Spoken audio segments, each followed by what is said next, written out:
की, जो पहले से शादीशुदा और एक बच्चे का पिता भी था। कमला के पति को मरे हुए एक अरसा बीत गया है। अब वो अपने सौतेले बेटे वैभव के साथ रहती है। वैभव के दिल में अपनी माँ को लेकर इतना डर है कि वो अपनी माँ के सामने एक शब्द नहीं बोल पाता। उसकी माँ जो कहती है उसको सर झुकाकर वही मानना पड़ता है। वैभव, तुमने अभी तक घर का काम क्यों नहीं किया? तुमसे कितनी बार कहा है कि सूरज निकलने से पहले तुम घर की साफ सफाई पूरी कर दिया करो। वैभव कुछ नहीं बोलता, चुपचाप सर झुकाए अपनी माँ की बात सुनता रहता है। तभी पास में खड़ा नौकर सुखराम कहता है, मालकिन, वैभव बाबा को रात से तेज बुखार है, इसलिए वो सुबह जल्दी उठ नहीं पाए। उनके बदले मैं घर की साफ सफाई कर देता हूँ। इसे कोई बुखार नहीं है, मैं इसे अच्छी तरह से जानती हूँ। ये सब काम न करने के बहाने हैं। सुखराम काका, बोल दो इसे, सारे घर का काम यही करेगा, और इससे समय पर अपना काम पूरा नहीं किया तो इससे आज का खाना भी नहीं मिलेगा। मगर मालकिन, वैभव बाबा की सच में ही तबीयत खराब है, आप एक बार देख तो लीजिए। कमला बिना कुछ बोले वहां से चली गई और बेचारा वैभव तेज बुखार में भी काम करता रहा। कमला वैभव की शादी एक ऐसी लड़की से कराना चाहती थी जो अनपढ़ हो, और कमला से इसी तरह डरे जिस तरह वैभव डरता है, ताकि वैभव की सारी जायदाद और धन दौलत उसकी मुट्ठी में रहे। लेकिन आज के जमाने में ऐसी लड़की मिलना मुश्किल है। कमला कार में यही सब कुछ सोचती जा रही थी कि तभी रास्ते में, अरे ड्राइवर, तुमने कार क्यों रोक दी? और ये इतना शोर कैसा? मैडम, आगे कुछ बंजारों का खेल चल रहा है, इसलिए भीड़ लगी है। मैं अभी भीड़ को साइड में करवाकर कार निकालता हूँ। ड्राइवर भीड़ को साइड करके कार निकालने की कोशिश करने लगा कि तभी कमला की नजर रस्सी पर चल रही एक फुलवा नाम की बंजारन पर पड़ी। क्यों ना मैं इस बंजारन की शादी वैभव से करा दूं? ये तो अनपढ़ लग रही है, मेरे पैरों तले दबकर भी रहेगी। मुझे अभी इसके माँ बाप से बात करनी होगी। ये सोचकर कमला ने उन बंजारों से बात की और उन्हें शाम को अपने घर बुलाया। फुलवा के माता पिता वहां उसे लेकर आ गए। उन्होंने इतना आलीशान घर पहले कभी नहीं देखा था। अच्छा हुआ आप लोग आ गए। देखिए, मुझे घुमा फिरा कर बात करने की आदत नहीं है, इसलिए सीधे सीधे मुद्दे पर आती हूँ। मुझे आपकी बेटी बहुत पसंद है। मैं अपने इकलौते बेटे की शादी आपकी बेटी फुलवा से कराना चाहती हूँ। इसके बदले में आप जो चाहो वो ले सकती हैं। तभी फुलवा की माँ कहती है, ये क्या कह रही है मैम साहब? कहीं आप हमारी गरीबी का मजाक तो नहीं उड़ा रही ना? आप मेरे बेटे से मिल लो। अगर आपको मेरा बेटा पसंद आता है तो मैं कल से ही शादी की तैयारी शुरू कर दूंगी। सुखराम, वैभव को लेकर आओ। फुलवा अपनी माँ के कान में फुसफुसाती है, माँ, कहीं इस मेम साहब का छोरा पागल तो ना है? फुलवा अपनी माँ से बात कर रही होती है कि वैभव वहां आता है।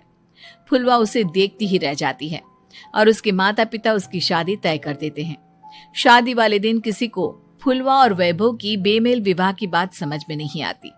फिर भी एक औरत कमला से पूछ ही लेती है, कमला जी, आपने अपने इकलौते बेटे की शादी देहाती गवार से क्यों करा दी? ये बंजारन आपके घर की बहू बनने लायक तो नहीं है। कम से कम अपने स्टेटस का ही ख्याल कर लिया होता।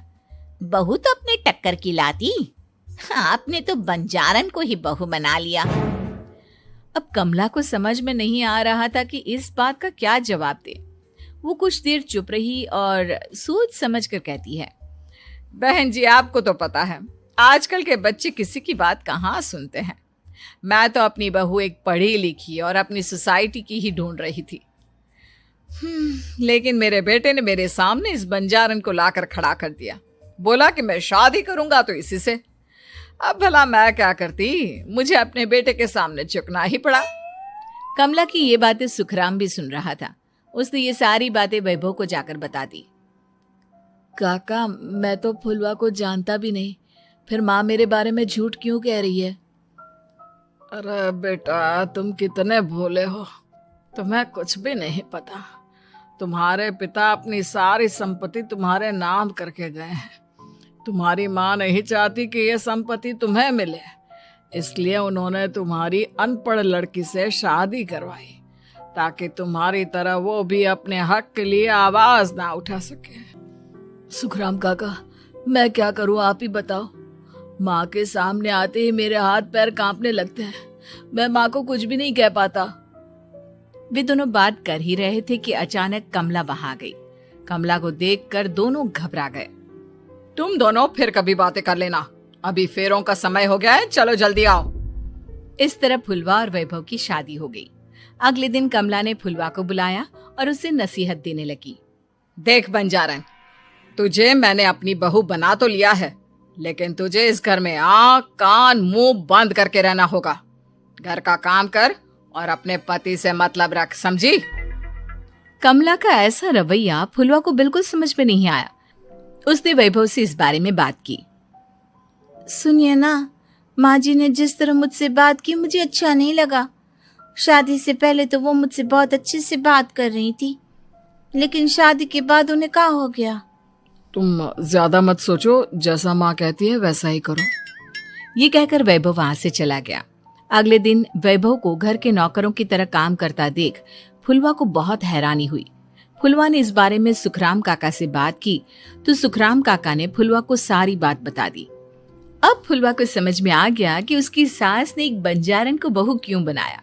एक दिन वैभव घर का काम कर रहा था, तभी उससे कांच की प्लेट टूट गई। किसने गिराई ये कांच की प्लेट? वैभव को वहां खड़ा देख कमला ने छड़ी से उसे मारना शुरू कर दिया। उसके पैर में कांच चुभ गया और खून बहने लगा, लेकिन फिर भी कमला उसे मारे जा रही थी। ये देखकर फुलवा ने कमला के हाथ से छड़ी छीन ली और तोड़कर फेंक दी। बंजारन, तेरी इतनी हिम्मत, तूने मेरे हाथ से छड़ी छीनी? कमला फुलवा को थप्पड़ मारने ही वाली थी कि फुलवा उसका हाथ पकड़ लेती है। ओ सस माँ, मैंने मॉम की गुड़िया ना समझ लियो। बंजारन हो बंजारन, ईंट का जवाब पत्थर से देना जानती हूँ। आज के बाद मेरे या वैभव जी के ऊपर हाथ उठाने की सोचियो भी ना, समझी ससु माँ? ये कहकर फुलवा वैभव को लेकर वहां से चली गई। उसने वैभव के पैर पर पट्टी बांधी, उसके आंसू पोंछे। वैभव ने पहली बार किसी के दिल में अपने लिए इतना प्यार महसूस किया। अब फुलवा वैभव का हर काम में हाथ बटाती, उसका बहुत ख्याल रखती। इस तरह दोनों बहुत ज्यादा नजदीक आ गए। वहीं दूसरी ओर कमला सारी जायदाद अपने नाम करने की साजिश करने लगी। और एक दिन, वैभव, वैभव, जल्दी बाहर आओ। कमला की आवाज सुनकर वैभव और फुलवा अपने कमरे से बाहर आ गए। जी माँ, आपने बुलाया? ये ले, इन कागजों पर साइन कर दे। वैभव कागजों पर साइन करने ही वाला था कि फुलवा वैभव के हाथ से पेन छीनकर कहती है, ना वैभव जी, आप इस पर हस्ताक्षर नहीं करेंगे। आओ बंजारन, मैं तुझसे बात नहीं कर रही। ये बात मेरे और मेरे बेटे के बीच की है। चुपचाप पेन दे दे, नहीं तो तेरी खाल उधेड़ लूंगी। ससु माँ, बंजारन की खाल इतनी भी ढीली ना होवे कि कोई भी उधेड़ लेवे। जो यकीन ना आता हो तो देख ले उतार के। और हाँ, बंजारन जरूर हूँ पर अनपढ़ ना हूँ। मैंने भी पता है कि किसी भी कागज पर साइन करने से पहले उसे अच्छी तरह पढ़ लेवे। पेन देती है या नहीं? ये कहकर कमला फुलवा को मारने आई तो फुलवा ने कमला को धक्का दे दिया और वो नीचे गिर गई। कमला डरकर वहां से भाग गई। अब फुलवा ने वो कागज उठाए और वैभव के साथ सीधा वकील के पास चली गई। वकील ने वो कागज देखी और फुलवा को बताया, वैभव के पिता की सारी जायदाद और संपत्ति वैभव के नाम है, लेकिन वैभव की सौतेली माँ इस संपत्ति को अपने नाम कराना चाहती है, इसलिए इन कागजों पर वो साइन करा रही थी। तो अब हमें क्या करना चाहिए वकील साहब? वकील ने फुलवा और वैभव को सब कुछ अच्छी तरह से समझा दिया। अब दोनों घर पर पुलिस को लेकर पहुंचे। कमला पुलिस को देखकर घबरा गई। पुलिस ने कहा, आपके नाम की कंप्लेंट हुई है, आपको हमारे साथ थाने चलना होगा। कंप्लेंट? कैसे कंप्लेंट? आप अपने सौतेले बेटे पर बहुत अत्याचार करती हो, धोखे से सारी जायदाद अपने नाम करा रही थी अब नहीं इंस्पेक्टर साहब, जरूर ये मेरी बहू की कोई साजिश है, इसने गलत कंप्लेंट की है। मैडम, शिकायत आपकी बहू ने नहीं बल्कि आपके बेटे वैभव ने की है। कमला वैभव का नाम सुनकर दंग रह गई। जिस बेटे ने कभी उसके सामने सर नहीं उठाया था, आज वही बेटा उसके सामने पुलिस को लिए आया है। वैभव, तुम्हारी इतनी हिम्मत कि तुम पुलिस को ले आए? हाँ माँ, मैं लाया हूँ पुलिस को, और मेरे अंदर इतनी हिम्मत कभी ना आती अगर फुलवा मेरा साथ ना देती। आपने बंजारन बहू को लाकर अपने ही पैर पर कुल्हाड़ी मारी है माँ। मैडम, आपकी बात खत्म हो गई हो तो चलो हमारे साथ।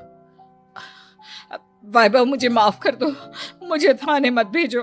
आज के बाद मैं तुम्हें कभी नहीं मारूंगी, तुम्हें कभी परेशान नहीं करूंगी, मुझे माफ कर दो।